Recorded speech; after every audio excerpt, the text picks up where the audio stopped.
Bridging the Gap. I'm Chris Boshoff, your host. I'm here with Ian Cox, that's right. Pleasure to meet nice you. to meet you.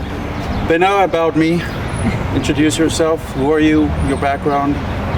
What brings you here to our lovely town here in Salisbury? So, my name's Dan Cox, running for governor of Maryland. We're going to make sure we have no more and bring back prosperity, strong families, strong homes, and a strong Maryland. And that means we have to have less taxes. Yeah. We have to have greater security. I will work with 287G, making sure our streets are safe, and I will institute it across Maryland, even though the legislature doesn't want us to. We need a strong governor to keep us safe. And we're going to make sure we audit our departments and bring hundreds of millions back into our budget and back into your pocket, because it's right now being wasted. Yeah, I know. Fraud is a hot topic in the United States today. It is. Your upbringing is one of excitement in the household, being one of 10 kids, but also one of discipline, being raised in a Christian household with Christian values. How did this shape your present self, and how has this upbringing been your driving force, today and in the present and going forward? So my father is a minister, a pastor, and my mom is a saint, and she put up with me as the oldest. And I tell you, growing up in a family on a farm was a dream. It's the American dream, and I had the privilege of learning several things, and that is hard work. We had to get up sometimes 4:30 in the morning to milk cows and such. We also my father, had a church ministry, so we helped out with different things and projects. We would do projects for people and things like that. I'd learned construction. And just generally speaking, when you have a big family too and you're raised with a lot of siblings, you learn both closeness and friendship and interaction with multi-generations. My grandparents came on site a lot, and then that really, it kind of gives you a vision, I think, long term for investing in others. At least that's my prayer, and I think that's what my parents instilled in us for the glory of God. I know my father, we're a farming family as well. My father, his father was a farmer, my uncles, we all have farms. I remember stories of him, early morning having to switch on or start the fire for the donkey, which is the way they got hot water, and at night, late at night, once everyone is to bed, because he was the eldest as well, still is. He, go out and it's just lovely hearing those stories. I myself can't wait to have a farm of myself. Excellent. Love it. My wife and I were expecting our first child. I know we've spoken about this before. Congratulations. I know you have strong views. You're a pro-lifer, yes. Strong views, anti-abortion views. And on DC News Now, you actually uttered the words, "Well, I actually support every woman's right to choose, including the unborn woman in the womb," which I think is a brilliant statement. Tell me how you feel about it today. Do you still feel this way? Do you still feel picking up the fight, taking the fire, and taking this battle on?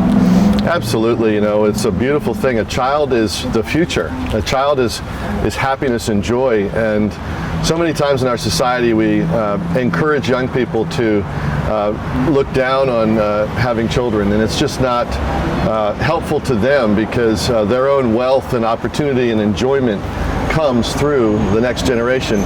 And unfortunately, the lie has been told that people can be more independent if they just get rid of the baby, and that's just not the case, and it ends up many times with a lot of heartache.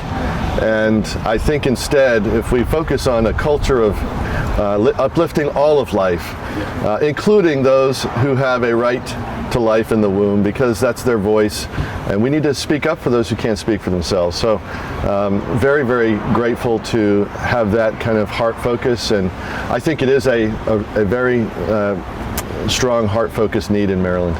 I mean, my wife and I, we recently heard that we had a brief stint of complications. We rushed to Christian Animal up in Newark. Luckily the operation was a success, but just in that moment of just the mere thought that we might lose our child, it brought a hefty amount of emotions to heart. We were lucky enough to be listening to gospel music on our way there, and this beautiful song came up, Sparrows by yes. Johnny Gray, and it wasn't on my playlist. I didn't choose it, I didn't add it, I never even heard the song, and we just believe God put it in there, and it's been amen. And if I could just add to that, I think as a governor, unfortunately Maryland has a kind of a top-down approach, but as a governor we can do a lot to uplift everyone, including those who are in needs of crisis. You know, if they have an extra need for support as we want to come alongside women that have pregnancies and need support, that's my heart goal. And so that's what we're going to make sure the government of Maryland supports women. That is fantastic. Well, you have a history of both teaching and being taught. I mean, you went back to the school, to Walkersville Christian Family School, where you not only were raised in, but you also went back to teach. And not only that as the teaching part, but also on the being taught part. You know, going through getting your distinction in your JD when you got your degree, and then being a captain in the Civil Air Force, correct? Civil Air Patrol is, my apologies. That's okay. It's a volunteer outreach, kind of like a junior ROTC program. It's kind of similar to that with the Air Force. But yeah, no, that's because we want to invest in our children, and so my children were involved, and so I volunteered to help out, and that it actually has a practical support training model that's very good for our next generation to have. And I think that when you look at education, and that's what you're touching on, it's crucial for Maryland. And I hear this everywhere. We're having a disaster right now happen with $2.5 billion going into Baltimore City, and the poor kids can't even read. 70% illiteracy rate. That's going to end on my watch. Yeah. These children have a right to be taught what we're paying the education system to teach them, and sadly, most of that money is not even going to the teachers. We're going to make sure the dollars go to the teachers in the classroom. And we're also going to expand opportunity when those schools are failing. We're going to expand the Boost program. My good friend Governor Robert Ehrlich, as a Republican governor, came across the aisle and he came up with something called the Boost program, which I voted for in the House of Delegates when I was elected. We're going to expand that. You know what, the Democrats, unfortunately Wes Moore has truncated that in his budget. It needs to be opened up for all kids who are in need of that, and we're going to do it. Well, speaking of three things in Maryland, if you are elected governor, what are the three things in Maryland that you believe needs work on being improved, either that was neglected or the previous governors struggled upon? What do you see there? Governor Moore has created a too expensive Maryland, and it's created a disaster for our property and our housing and our seniors having to leave our state. About 40,000 a year have net lost. That means they're moving out to Delaware, they're moving out to, Tennessee or Florida. We're going to stop that by slashing. My running mate and I have a plan to focus hard on slashing and capping the property tax, so that instead of this, people say, well, how can you do that with a blue legislature? Well, here's how you do it. The governor has authority over the tax assessment office. The governor can influence that, and we see this happening because you know what Governor Wes Moore did?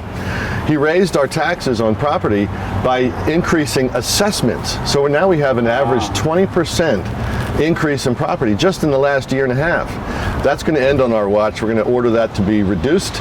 And what we're aiming for and what we're working at is a cap system, meaning the amount of the tax needs to not exceed the money that you paid for the house when you first bought it, rather than this unrealized gain being taxed that you might never see and the government taking that away. The second thing, so taxes are important. We're going to make sure seniors stay. Secondly, it's too dangerous here.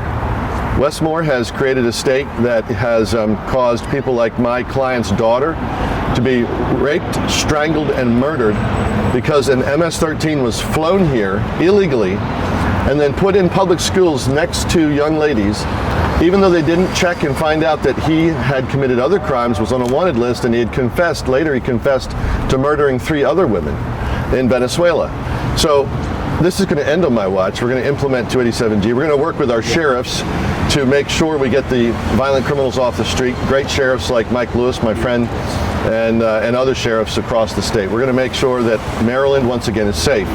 And then the third issue I think that's important, I mentioned at the outset, and that is we have to bring accountability to Maryland. Absolutely. And Wes Moore is unfortunately firing inspector generals and instead putting in his own lawyers to oversee the departments in Maryland. And this is something that's quickly and easily done to provide transparency and accountability so that we can know where did the $300 million go to those ghost students in the Baltimore City education budget. $300 million missing. Where did the 100 million go in the DHS budget? Wes Moore doesn't want to know because he's got higher ambitions. But we are going to run hard for the state, bring that money back, expose where it went, and once again bring our budget back in line with more reasonable states. Like, for instance, Pennsylvania is a Democrat-run state. It's got 3 times the citizens than Maryland does. And yet its budget is more than 20 billion less than Maryland. Oh, well. We can do better, and we will. Absolutely. Well, 287G, as a foreigner myself, I did it the legal way, which I feel is a needle in a haystack nowadays. I'm an avid supporter of 287G. I don't understand why the other side doesn't, agree with it or like the idea, because at the end of the day, it's keeping ICE off of the street, giving them a central location to take care. You would think that is what they want, but they enjoy sowing the chaos, because in chaos you can control. And like you said, I mean, we're talking about 300 million. It's not petty cash. It's life-changing money, and it's people that in this state that can use it. So, well, it's an absolute privilege to meet you myself. Thank you very much for coming through and doing this interview, and best of luck with your running. Thank you so much. And I'm asking everybody to go to dancoxforgovernor.com, sign up to help. We need your volunteer support. Chris Borsov, Dan Cox. Appreciate it. Thank you very much.